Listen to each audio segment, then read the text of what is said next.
Why do you physically cringe when someone offers to help you with a task you are already handling?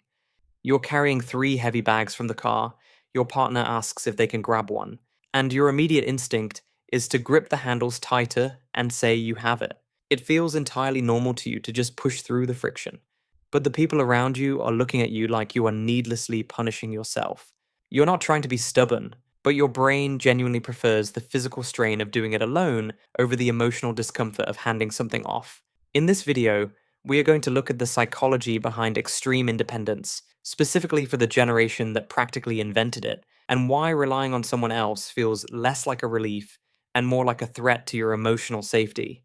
You are at work, and a project is suddenly falling apart.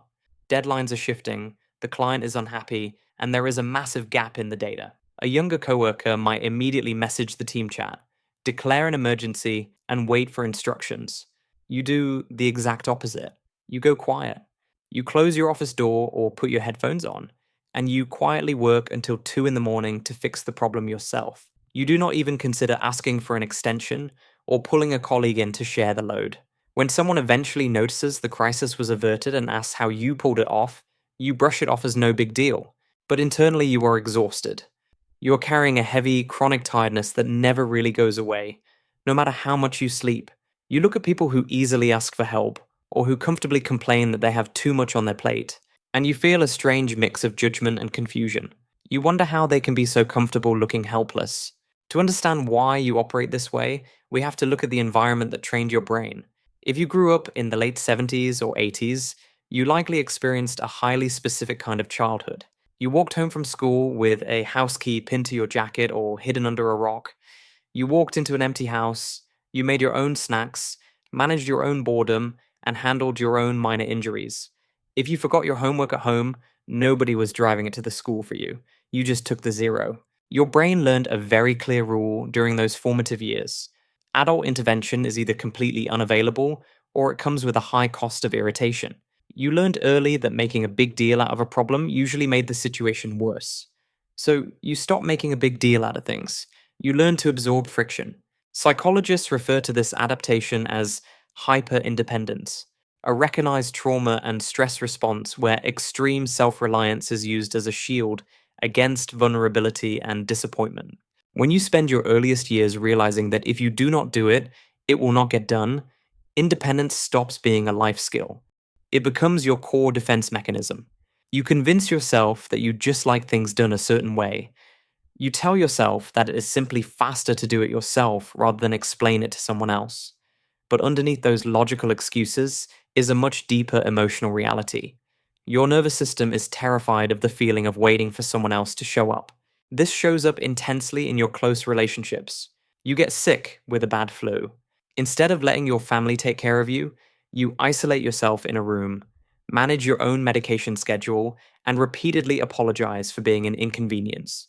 Your partner wants to bring you soup and sit with you, but you actively push them away. You say you just want to sleep, but the truth is that being cared for feels incredibly uncomfortable. It makes you feel exposed. You do the same thing with emotional stress. Your partner asks what is wrong because they can tell you are tense. You say you are just tired. In reality, you're carrying a massive amount of anxiety about your aging parents, a financial shift, or a career problem. You keep it to yourself because your brain has a deeply wired belief that sharing the problem does not halve the burden. Sharing the problem just means you now have to manage the problem, plus manage the other person's emotional reaction to your problem. It feels easier to just process it alone in your car on the way home from work. Studies on attachment and childhood development suggest that when young people are consistently left to manage their own distress, they do not actually stop having needs. They simply learn to suppress the external signal for help. Your brain has spent decades practicing the art of not needing anyone. You have built a life, a career, and a family around your ability to handle anything that gets thrown at you. You are the designated problem solver. You are the crisis manager. You are the one everyone else calls when things go wrong. And you probably take a quiet, fierce pride in that identity. But that armor is getting impossibly heavy to wear. You're starting to notice that your hyper-independence is isolating you from the very people you're trying to protect. You're keeping your partner at arm's length, unintentionally shutting them out of your internal world because you refuse to let them see you struggle. You are burning out at work because your refusal to delegate means you are doing the job of three people. The mechanism that kept you safe when you were 10 years old, alone in a quiet house, is the exact same mechanism that is keeping you exhausted and quietly lonely today. You have convinced yourself that needing help is a burden to others. But the reality of what your brain is actually doing behind the scenes is much more complex.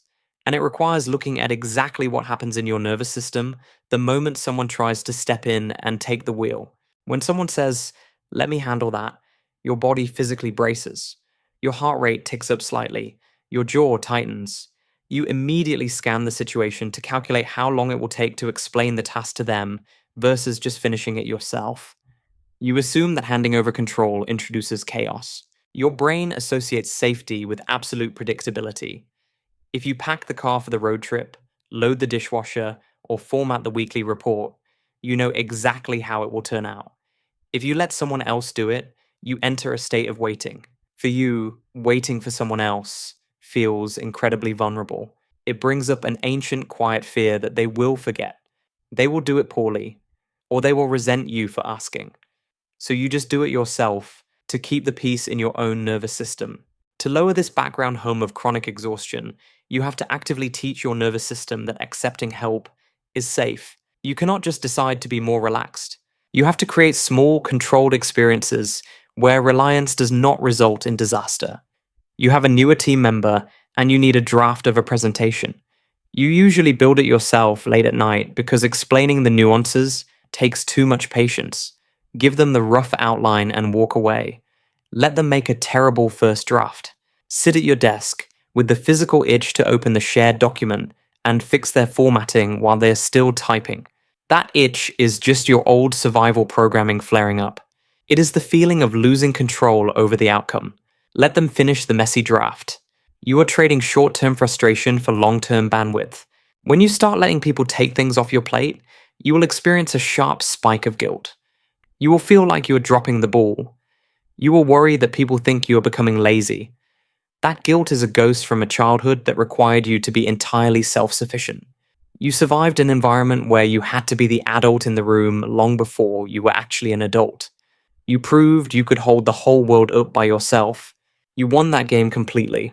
You simply do not need to keep playing it every single day of your present life. You are allowed to set the heavy bags down.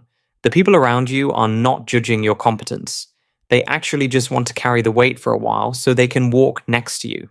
If this dynamic felt a little too familiar to your daily life, make sure to subscribe so we can keep unpacking these everyday psychological patterns together. I would love to hear in the comments what small, frustrating task you are finally going to let someone else handle this week.